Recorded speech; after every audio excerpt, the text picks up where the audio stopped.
Hello everyone. Welcome to Skills Build Training YouTube channel. I am Sanya and this channel is all about showing you how to become an IT pro fast. So, in today's video we will discuss about Windows 11 gaming things you need to know.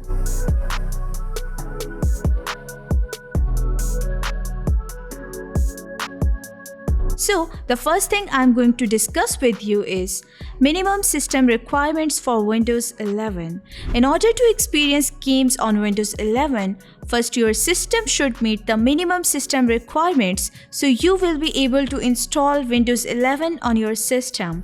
Unlike Windows 10, which was specifically designed to run on older hardware, Windows 11 requires relatively new hardware and will not install on older PCs. The published system requirements for Windows 11 are as follows.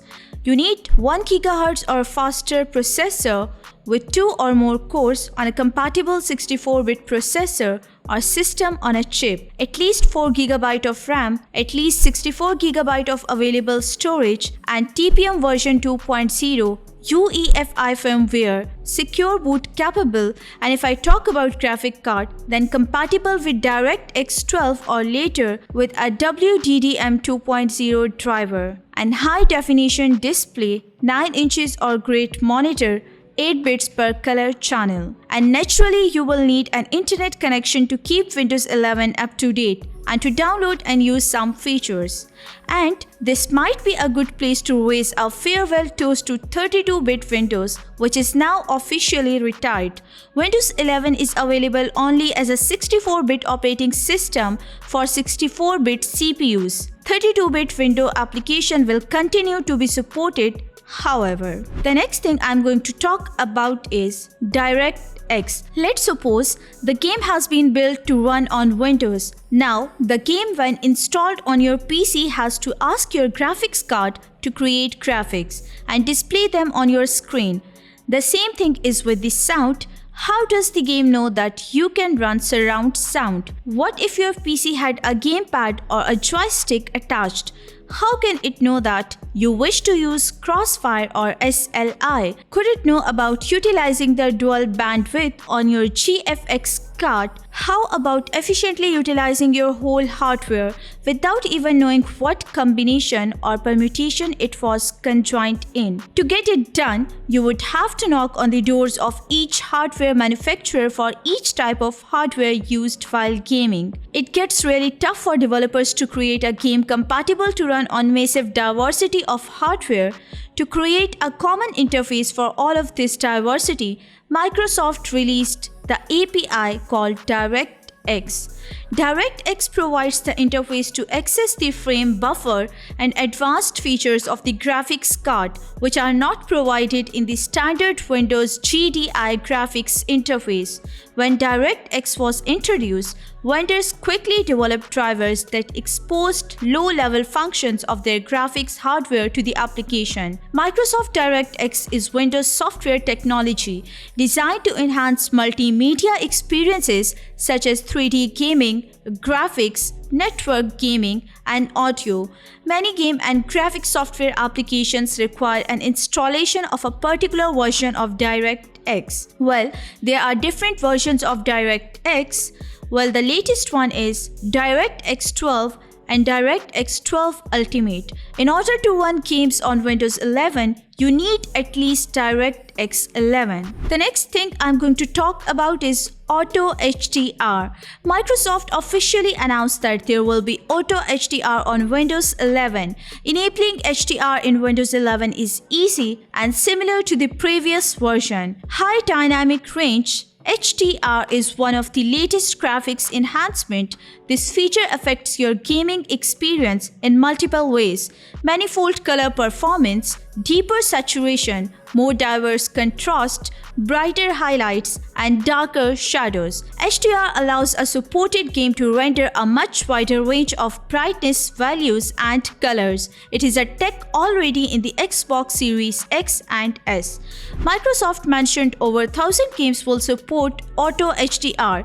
Auto HDR will automatically add HDR image enhancement to any games built on DirectX 11 or higher, even if they previously only featured standard dynamic range, so it will not work for every single game unless they support DirectX 11 at least. So many older games will not have this feature and they will not observe any changes. Now the question arises here, who can use Auto HDR? So for that, let's discuss the system requirement. Make sure you have an HDR display supporting HDR10, DisplayPort 1.4 or HDMI 2.0 or higher, integrated or dedicated GPU with Play-Ready 3.0 support such as Intel UHD Graphics 600 series or higher, NVIDIA GeForce 1000 series or higher, and AMD RX 400 series or higher. The first thing required to enjoy these new graphic effects is hardware capable of HDR, more precisely an HDR ready monitor. You can also turn on Auto HDR from these settings.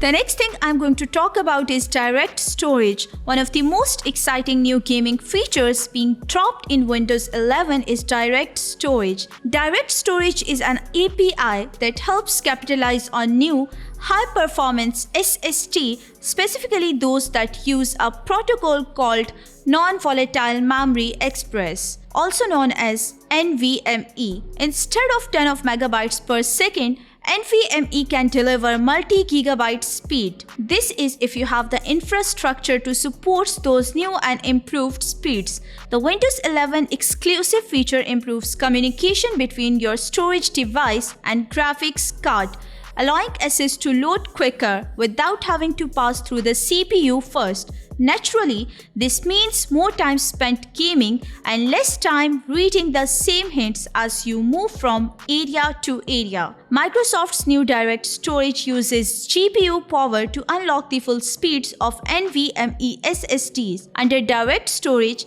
data decompression is no longer CPU bound. Microsoft uses dedicated graphics card to decompress the data in order to supercharge speeds and unlock consistent max input-output for high-performance SSDs. This leads to dramatically faster load times in games and applications, and developers can now create content specifically for this new speed threshold. Well, Microsoft has also listed the Windows 11 minimum system requirements for both the software itself as well as the key features it offers. When it talks about the Direct Storage, it lists the following requirements. Direct Storage requires an NVMe SSD to store and run games that use the standard NVMe Express controller driver and a DirectX 12 GPU with shader model 6.0 support. The next thing I'm going to talk about is integrated Xbox Game Pass. Yes, Xbox Game Pass is available on Windows PCs now, but the application that delivers the game is merely serviceable and comes with a host of frustrations when it comes to managing downloads and installing location. Here's hoping the new look built-in Game Pass library can improve on that. With Xbox Game Pass Ultimate, you can also experience Xbox Cloud gaming on Windows PCs via a browser, so even an entry-level device can play the biggest Xbox console titles. In addition, if you have a Game Pass Ultimate subscription, you will also get access to Xbox Cloud Gaming on your computer. In other words, even if you are running a low laptop, you will be able to enjoy the same sort of visual experience in Game Pass as if you had one of the best graphic cards installed. The next thing I'm going to talk about is Android applications on Windows 11. Microsoft Windows has done a lot of improvements related to graphics, and the biggest achievement is that you can run Android applications on Windows 11. Microsoft confirmed what was long believed to be true. Windows 11 will support Android applications via the Amazon Application Store. The applications have the ability to be locally installed and will function without the need for a smartphone, appearing native in your taskbar and start menu. So yes, You are thinking right. It will support Android games too. Windows 11 will bring additional games to PC through Android application integration. Android applications will seemingly function like normal Windows 11 applications, with support for taskbar and start bar integration, as well as the operating system's new layout grids, multiple windows and snaps. You can have multiple desktop screens you can switch between. Also, snap layout, it will allow you to work more effectively and won't distract and disturb you. When you click on task view on the taskbar, it will open different windows for you. You can have different desktop screens. The screen where you are working, you will find it on the same screen. So it is absolutely amazing. And about snap layout, it will remember the previous layout and you don't need to bother and remember it again and again. The last and the most important thing I'm going to talk about is fix issues related to Windows 11 upgrading and installation. Now, if you want to take advantage of Windows 11 related to games, then first you need to sort out issues related to Windows 11 installation. If I talk about the first and the basic issue, then it is TPM. TPM stands for Trusted Platform Module. It's a technology that provides security-related functions at the hardware level. It generates and stores encryption keys and performs functions in a tamper-resistant manner. It provides additional protection against malware and other types of attacks. So in order to install Windows 11, you should enable TPM. Whether your system has TPM or not, or it is enabled or not, you can use the PC Health Check application and you can also enable it in BIOS. So that's it for today. I hope you have enjoyed this video. If you have any queries, reach out to us in the comments below. Like this video, subscribe to our channel and hit the bell icon. I'll see you in the next video.